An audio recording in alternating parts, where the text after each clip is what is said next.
고린도후서 5장 오늘 1절에서 10절까지 말씀 같이 읽겠습니다. 시작.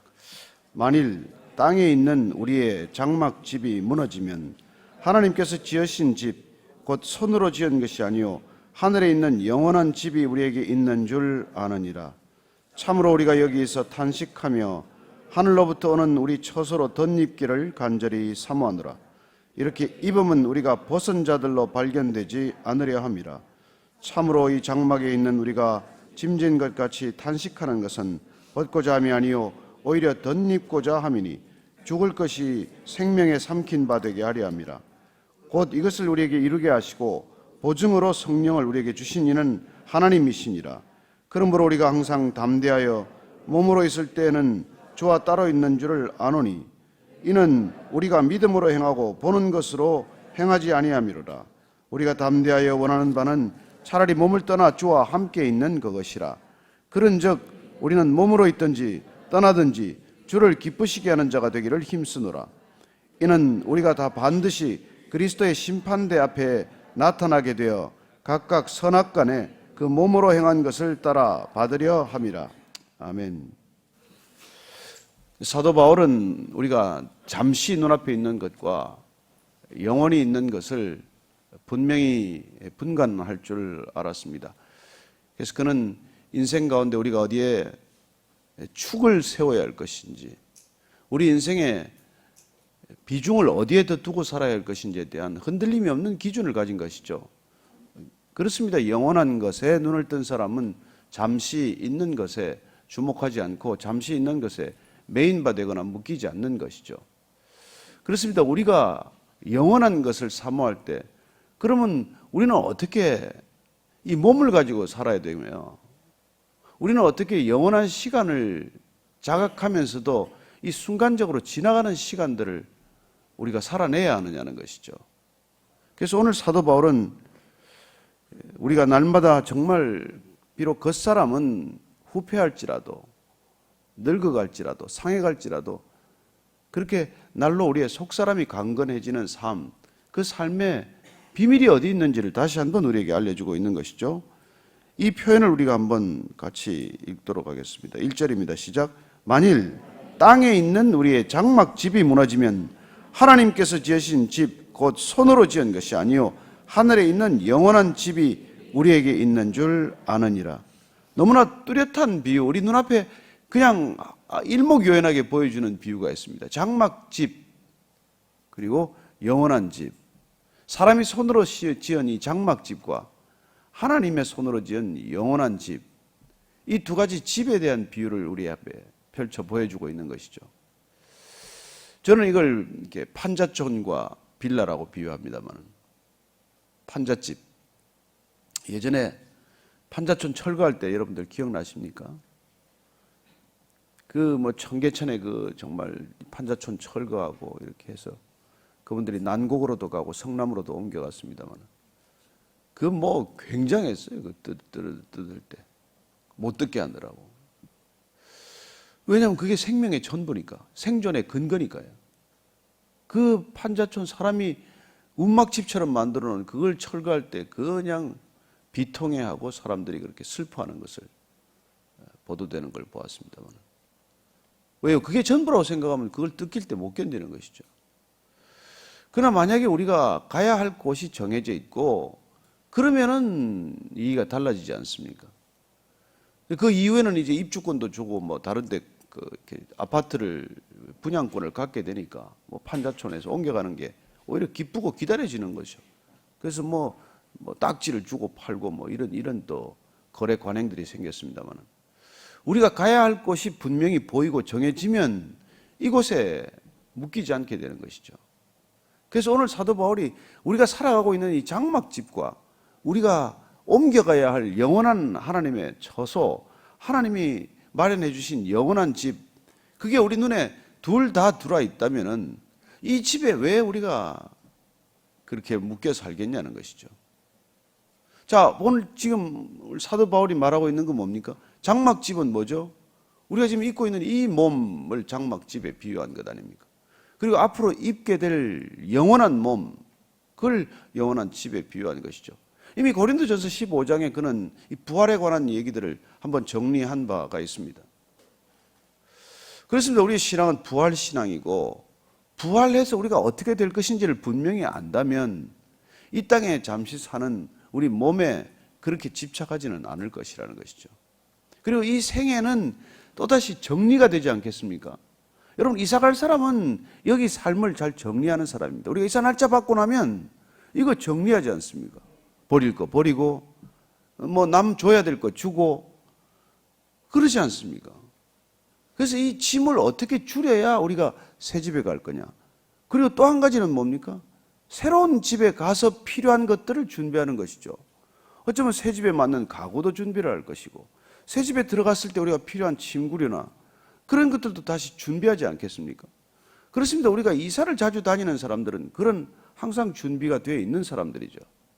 그래서 우리가 이 땅에서의 삶을 가볍게 하고 이 영원한 거처에서 살아가야 할 시간들을 준비하는 것이야말로 신앙인이 가지고 있는 삶의 독특한 모습들 아닙니까? 여기서 우리는 뭘 드러내야 할 것이며 뭘 줄여야 할 것이며 뭘 버려야 할 것인지가 분명하게 우선순위가 정해지기 때문이죠. 그리고 거기서 가져야 될 것들, 그렇습니다. 가져갈 수 없는 것을 버리고 가져갈 수 있는 것을 챙기는 삶, 그게 우리 신앙인의 삶이라고 말씀해 주고 있는 것이죠. 자, 그렇다면 우리가 여기서 벗는 것만이 능사냐 버리는 것만이 능사냐? 2절 이렇게 말하고 있습니다. 시작. 참으로 우리가 여기에서 탄식하며 하늘로부터 오는 우리 처소로 덧입기를 간절히 사모하노라. 우리는 버리는 것을 탄식하는 사람이 아니라 오는 처소로 덧입기를 간절히 사모하는 사람이라고 말합니다. 어쩌면 벗어 던질 옷이 아까워서 탄식하는 사람이 아니라 새로 입게 될 옷을 사모하는 사람이죠. 여러분, 뭐 요즘은 그냥 가서 그냥 덥석덥석 옷을 사 입지만 예전에는 저희들 양복 한 벌을 하려면 가서 뭐 1차 가봉도 하고 2차 가봉도 하고 뭐 이렇게 가서 옷이 나올 때까지 한 달씩, 2달씩 기다리고 이랬어요. 그 옷을 그냥 한 벌 맞춰 놓고 나면은 가봉 와서 가서 입어보고 말이죠. 또 이 테를 한번 잡아보고 또 두 번째도 가서 또 새로 완전히 이거 피팅을 하고 말이죠. 그리고 그 새 옷이 입게 될 날을 기다리는 거거든요. 마치 신랑 신부가 새 옷을 입을 날을 기다리는 것 같이 과거에는 옷 한 벌을 입을 때 그렇게 기다리는 그런 마음이 있었지만 지금은 그냥 돈 들고 가서 그냥 덥석덥석 그냥 사 입으니까 그것도 뭐 그런 것도 없죠. 그래서 우리가 전부 다 어떻게 보면 인스턴트화하고 있는 거예요. 뭐든지 즉시 해야 되는 거예요. 그러니까 기다릴 줄 모르고 소망도 사라지게 되는 것이죠. 여러분, 우리가 기다릴 줄 모른다는 것은 기다려야 할 가치가 없다는 얘기 아닙니까? 인내란 무엇입니까? 인내란 우리가 원하는 걸 이루어낼 수 있는 수단이 아니에요. 내가 이걸 얻기 위해 참아야지. 그거보다도 인내라는 것은 우리가 장차 우리에게 다가올 일들에 대한 그 가치를 드러내는 삶의 방식이에요. 인내하는 만큼 소망이 있는 것이죠. 왜 기다립니까? 다가올 것의 가치를 알기 때문이죠. 그래서 우리가 정말 우리가 영원한 몸을 사모한다면은 여기서 이 땅에서 살아가는 건 완전히 달라지죠. 저는 여러분들이 조갑정이나 갑갑정에 시달리지 않을 거라고 믿습니다. 뭐 그게 준비되어 있으니까.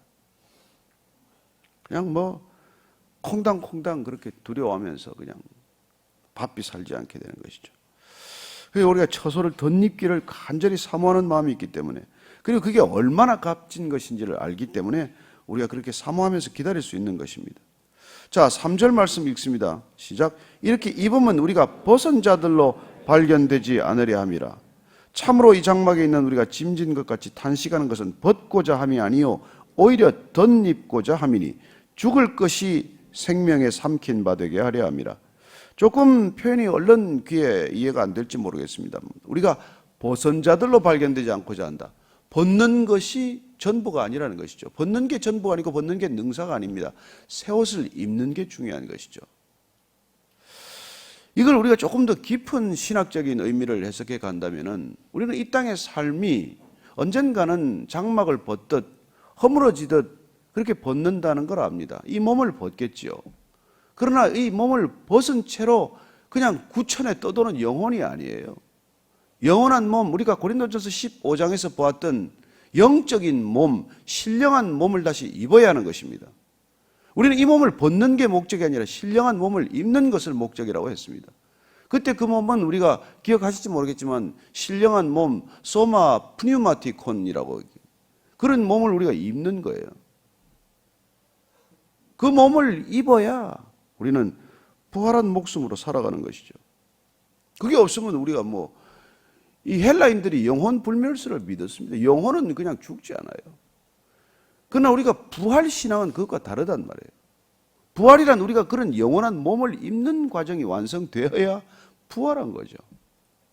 예수님께서 부활하신 몸, 그 몸을 위해서 이 땅에서 잠시 시간을 보여주십니다. 사흘 만에 부활하셔서 그 몸을 어떻게 입어가는 것을 우리에게 보여주신 것이죠. 그래서 사도 바울은 그 부활하신 주님을 만났기 때문에 우리는 과연 어떻게 부활할 것인가? 부활한 몸은 대체 뭔가? 이 부활에 대한 그런 아마 깊은 묵상을 한 것 같아요. 어떻게 해야 부활하나? 부활에 대한 하나의 분명한 목적이 있었기 때문에 그는 고난을 겪건 살건 죽건 그게 중요하지 않은 거예요. 그 분명한 목적을 따라 그는 정말 깃발을 향해서 가는 그런 정진의 삶을 사는 것이죠. 그래서 그는 지금 이런 표현을 하고 있는 것입니다. 죽을 것이 생명에 삼킨 바 되는 삶을 사는 것이죠. 사망이 생명에 삼킨 바 된 것. 사망 안에 쏘는 것이 어디냐? 죽음이 어디 있냐고 그가 외쳤던 그 이유는 그 영원한 생명 속에 사망이 삼킨 바 되었다. 우리는 죽음이 우리 생명을 삼킨다고 생각하고 살아가는 것이죠. 그래서 죽음을 두려워하고 죽는 날짜가 오면 두려워하고 몸부림치는 사람이 있지 않습니까? 그러나 우리가 이 신앙, 부활 신앙에 사로잡히면 생명이 죽음을 삼키는 삶이 된다는 것입니다. 역전이 일어나는 것이죠. 그렇습니다. 죄의 삭선 사망입니다. 죄인들은 누구나 죽을 거예요. 그러나 우리는 의롭게 되지 않았습니까? 우리는 그리스도의 피로 보혈로 정결케 되고 의롭게 되었기 때문에 의인에게 있어서는 죽음이 생명에 삼킨 바 되는 삶이 되었다는 것입니다. 죄인에게는 생명이 사망에 삼킨 바 되는 삶이 되기 때문에 항상 불안해요. 죽음을 의식하기 때문에 언제든지 불안해요. 이게 언제 끝나려나.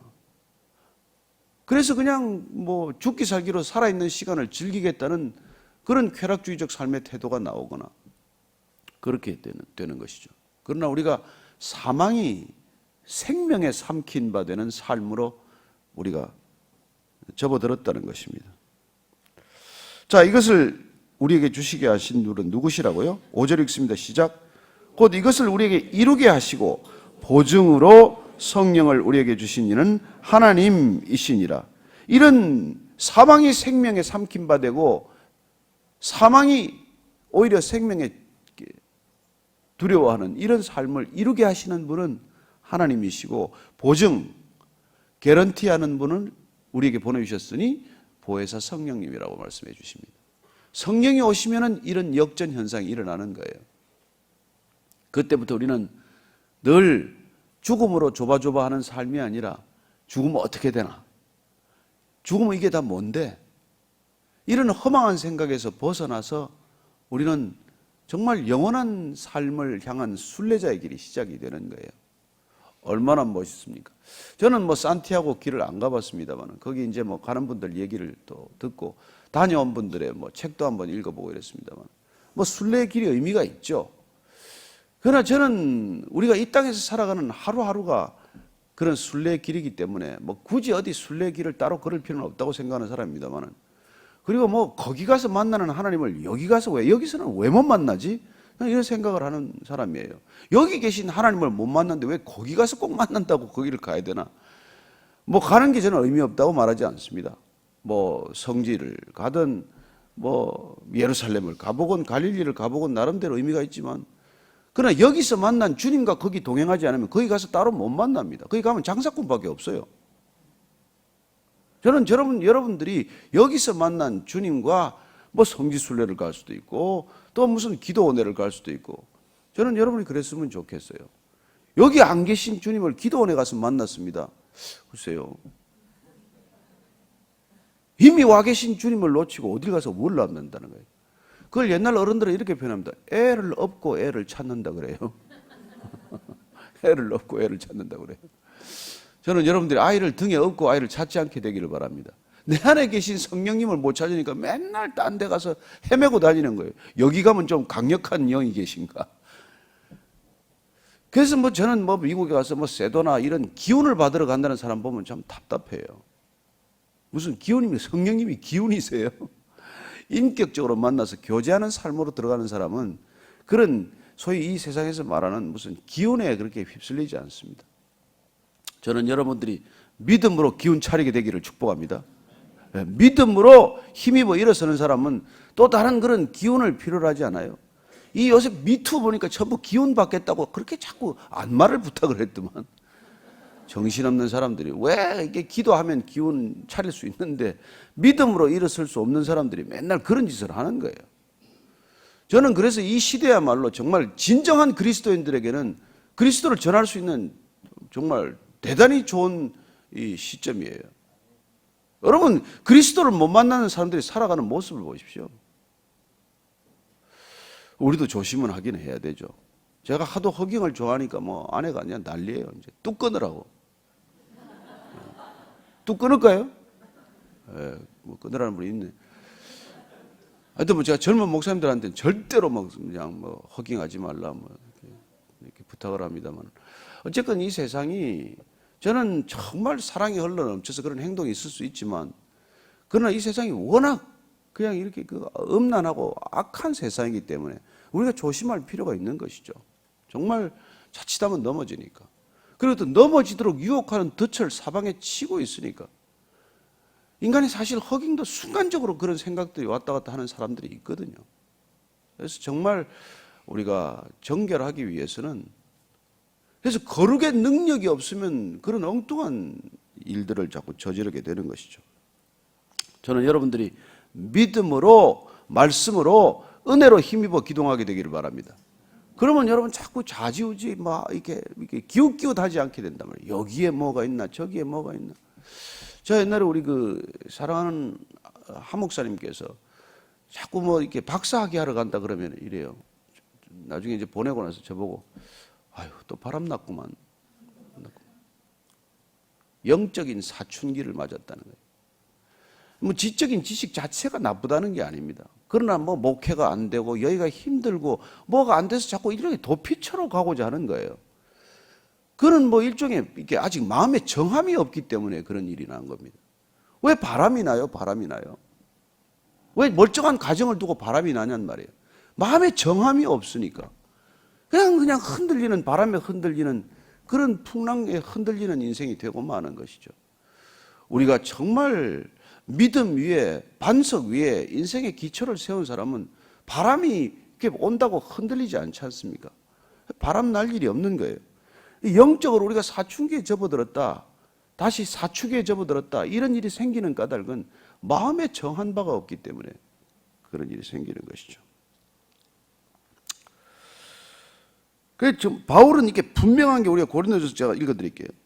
욕된 것으로 심고 영광스러운 것으로 다시 살아나며 약한 것으로 심고 강한 것으로 다시 살아나며 육의 몸으로 심고 신령한 몸으로 다시 살아나나니 육의 몸이 있은 적도 영의 몸도 있느니라.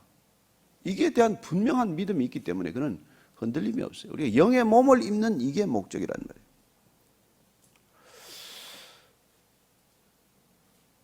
그리하여 지금 6절 이하를 읽습니다. 시작. 그러므로 우리가 항상 담대하여 몸으로 있을 때는 주와 따로 있는 줄을 아노니 이는 우리가 믿음으로 행하고 보는 것으로 행하지 아니함이로다. 계속해서 그는 지금 이렇게 육의 몸과 영의 몸을 비교해 가고 있는 것이죠. 몸으로 있을 때와 주로 따로 있을 때가 있는 것이고 믿음으로 행하는 삶과 그리고 보는 것으로 행하는 삶을 대비하고 있는 것입니다. 우리는 믿음으로 사는 삶을 사는 것이지 보는 것에 이끌려 사는 삶이 아니라는 것이죠. 그래야 우리가 담대하여 원하는 바는 차라리 몸을 떠나 주와 함께 있는 그것이라. 그래서 우리는 몸을 떠나 함께 있는 게 차라리 좋다. 그렇죠. 그는 빌립보서에 이렇게 말하고 있습니다. 빌립보서에 1장 한번 찾아서 읽어보십시다. 자, 빌립보서 1장 21절 이하를 읽습니다. 시작. 이는 내게 사는 것이 그리스도니 죽는 것도 유익함이라. 그러나 만일 육신으로 사는 이것이 내 일의 열매일진데 무엇을 택해야 할는지 나는 알지 못하노라. 내가 그 둘 사이에 끼었으니 차라리 세상을 떠나서 그리스도와 함께 있는 것이 훨씬 더 좋은 일이라 그렇게 하고 싶으나 내가 육신으로 있는 것이 너희를 위하여 더 유익하리라. 본인만 생각한다면 떠나는 게 유익이죠. 그리스도와 함께 있는 게 더 유익이고 이 생활 빨리 청산하고 싶지만 그러나 주님께서 맡기신 영혼 목양하라고 내 양을 치라고 주신 그분들에게 내 생명을 나눠주는 시간이 필요하기 때문에 여기 잠시 더 있는 거예요. 여러분들 이 땅에 있는 목적이 분명해야 합니다. 저기 있는 게 더 좋지만 여기 잠시 있는 까닭은 여기 맡겨진 영혼들이 우리에게 있기 때문에 책임이 있기 때문에 책임 다 하면 떠나는 거 아닙니까?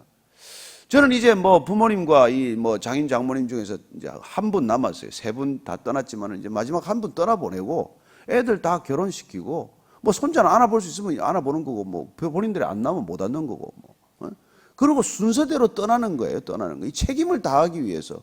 그리고 또 이렇게 베이직 교회라는 걸 통해서 주님께서 이렇게 보내주시는 영혼들을 주를 만날 수 있도록 돕는 이 일 끝나고 나면 그냥 부르시면 가는 것이죠. 할렐루야 하고 기쁘게 떠나야 되는 거 아니에요.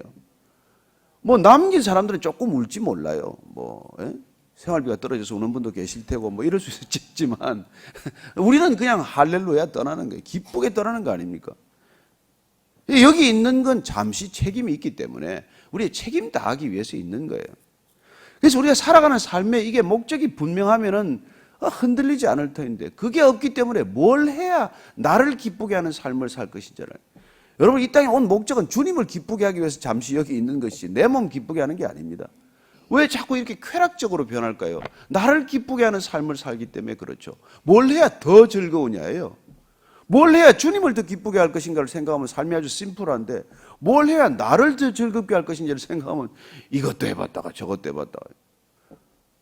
사춘기 때 그럴 수 있죠. 저는 뭐 이것도 해보고 저것도 해보고 다 해봤어요. 뭐 그냥 뭐 취미생활도 뭐 바둑도 떠봤다가 뭐 골프도 쳐봤다가 뭐 수집도 뭐 우표도 모아봤다가 무슨 뭐도 모아봤다가 뭐 옛날엔 또 한때 뭐 만년필 모아보느라 만년필도 모아봤다가 또 무슨 가면은 큰 머그잔 모아봤다가 뭐해요? 그 모아가지고 이삿짐만 되지. 또 갈 때 한동안은 막 엽서 사가 엽서를 수천 장 모았어요. 또 클래식 음악 듣는다고 판을 한 2천 장 모았어요. 하나도 없어요. 뭘 해야 나를 즐겁게 하냐는 말이에요. 그러나 인생을 주님을 기쁘게 하는 걸 딱 목표를 잡으면 그냥 아주 심플한 거예요. 주님을 기쁘게 하는 걸 딱 목표를 잡으면 주님은 잃어버린 영혼 내게로 데려와라. 그거 하나 하다 가면 심플한데 그거 하면 주님께서 나머지는 내가 뭐 먹는 것 입는 것 걱정 안 하게 해줄게. 이거란 말이에요. 그래서 저와 여러분이 정말 인생의 목적 하나 잘 잡으면 너무 심플해요. 그리고 갈등과 고민이 없어요. 고통이 그것 때문에 생기는 고통이 없어지잖아요. 이것저것 뭘 해야 나를 즐겁게 할 건지 그걸 찾아다니는 고통. 나이 들어보니까 그래요. 뭐 옥수수 하나면 배부르고 감자 하나리면 되고 고구마 하나면 끝나는 거고 뭐 이거지 말이에요. 그냥 뭐 먹으러 다니다 보니까 맛집도 가보고 하긴 하지만 그래 먹거나 저래 먹거나 뭐 마찬가지예요. 별거 아니에요. 별거 아니에요. 자, 9절 10절 읽고 마칩니다. 시작. 그런즉 우리는 몸으로 있든지 떠나든지 주를 기쁘시게 하는 자가 되기를 힘쓰느라. 이는 우리가 다 반드시 그리스도의 심판대 앞에 나타나게 되어 각각 선악간에 그 몸으로 행한 것을 따라 받으려 함이라. 우리는 몸으로 있든지 뭐 떠나 있든지 주를 기쁘시게 하는 자가 되기를 힘쓰는 거예요. 여러분 이게 인생의 목표입니다. 가장 행복은 자기가 행복한 게 아니에요. 내가 사랑하는 사람이 행복할 때 행복한 거 아니에요. 여러분 배우자가 행복할 때 행복하지 않습니까? 우리 사랑하는 자녀들이 행복할 때 행복하지 않아요. 주님이 기뻐하실 때 우리가 기쁨을 누리게 되는 것입니다. 이 신앙의 위대한 힘이에요. 그래서 우리는 그런 왔다 갔다 하는 그런 쾌락이 아니라 변하지 않는 기쁨을 가진 사람이에요. 그 순간의 기쁨은 영원한 기쁨입니다. 인간의 쾌락은 잠시예요. 그러나 주님이 우리 안에 주시는 기쁨은 영원한 기쁨이라는 것을 기억하시기 바랍니다. 그 기쁨에 접붙임 바 되면 여러분 그러면 뭐 이 세상이 하여튼 뭐 그렇게 탐스럽지 않습니다. 탐욕 내지 않게 되는 것이죠. 근데 오늘 부활에 관해서 조금 더 깊은 얘기를 나누고 싶었는데 시간이 없는데, 어쨌건 이 부활의 몸의 부활, 이걸 우리가 잊어버리면 안 됩니다. 그 몸의 부활을 우리가 안 하면 이 몸을 덧입지 못하는, 영원한 입을 입지 못하는 영혼 불멸에 빠지게 되는 거예요. 그건 우리가 이게 말하는 부활과 다른 거예요. 그래서 이 몸의 부활은 주님께서 오셔서 몸으로 부활한 걸 보여주셨던 까닭도 그것이고, 그리고 주님께서는 그 몸의 부활을 입는 중간 과정을 하나 낙원이라고 표현을 했어요. 예를 들어서 우리가 누가복음 거기 보면은 이 오른쪽 강도한테 네가 오늘 밤 나와 함께 낙원에 있으리라. 그게 말하는 이 낙원은 우리가 있는 새하늘 새 땅과는 달라요. 한번 이 기회 있을 때 한번 우리가 더 깊이 이제 나누겠지만은, 우리가 있을 부활의 몸을 입어야 새하늘 새 땅에 가는 건데, 오늘 밤 내가 낙원에 있으리라. 그 죄인한테 당장 내가 낙원에 있으라는 그 사람은 부활의 몸을 입은 게 아니에요. 이제 이런 것들을 조금 더 깊이 있게 우리가 성경 속에서 발견할 수 있는데, 어쨌건 사도 바울은 이 낙원에 잠시 머무르는 게 아니라 새하늘 새 땅에서 주님과 함께 있는 이 영원한 부활의 몸, 이걸 사모하고 살았다는 것입니다. 저와 여러분들이 그걸 입기 위해서 잠시 심판대 앞에 서야 된다는 것을 기억하십시오. 그래서 우리가 그 부활의 영생으로 들어갈 것인지 아닐지를 결정하는 그 이 시간이 우리에게 주어질 것이기 때문에, 우리가 오늘 하루 살아갈 때 늘 궁극적인 목표는 부활의 몸, 영원한 몸, 신령한 몸을 입는 것을 사모하게 살게 되기를 바랍니다. 장막집 벗더라도 걱정하지 마십시오. 영원한 몸을 사모하는 삶은 이 장막집에 묶이지 않는다는 것을 우리에게 오늘 말씀해 주고 계신 것이죠. 자, 오늘 부활의 신앙을 가지고 다시 한번 하루 살 때 어떻게 사시겠습니까? 세상에 부활을 모르는 사람들 틈에서 어떻게 사시겠습니까? 여러분들을 통해서 그분들도 부활을 사모할 수 있게 만드십시오. 부활 생명을 전하십시오. 부활 생명에 접붙이도록 도와주십시오.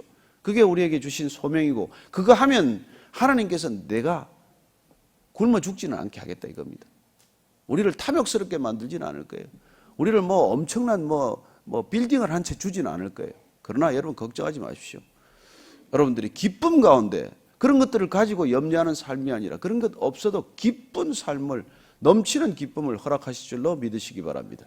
오늘 기도할 때 같이 그렇게 기도하십시다. 주님 감사합니다. 이 기쁨, 이 소망을 주님 전할 수 있는 메신저 되게 하여 주옵소서. 한번 그렇게 기도하십시다. 하나님 아버지, 우리 안에 있는 이 소망이 내 안에 머물러 있는 것이 아니라 어디로 흘러가는 소망이 되게 하여 주옵소서. 하나님, 주님께서 우리의 걸음걸음이 아름다운 소식을 전하는 발걸음 되게 하셨습니다. 오늘도 걸어가는 발걸음이 무거운 발걸음 되게 않게 하시고, 주 안에서 아름다운 발걸음, 그리고 가벼운 발걸음, 소식을 전하는 달려가는 발걸음 되게 하여 주옵소서. 하나님 아버지, 주 안에서 오늘도 주와 함께 동행하는 걸음걸음이 부활의 소식을, 부활의 소망을 전하는 발걸음 되게 하여 주옵소서. 이제는 우리 주 그리스도의 사랑과 하나님 아버지의 크신 사랑과 성령의 놀라운 사랑, 그 사랑에 묶임받은 이 자리에 고개 숙인 모든 사랑의 사람들 위해, 영생의 지체들 위해 지금부터 영원까지 함께 하시기를 간절히 축원하옵나이다. 아멘.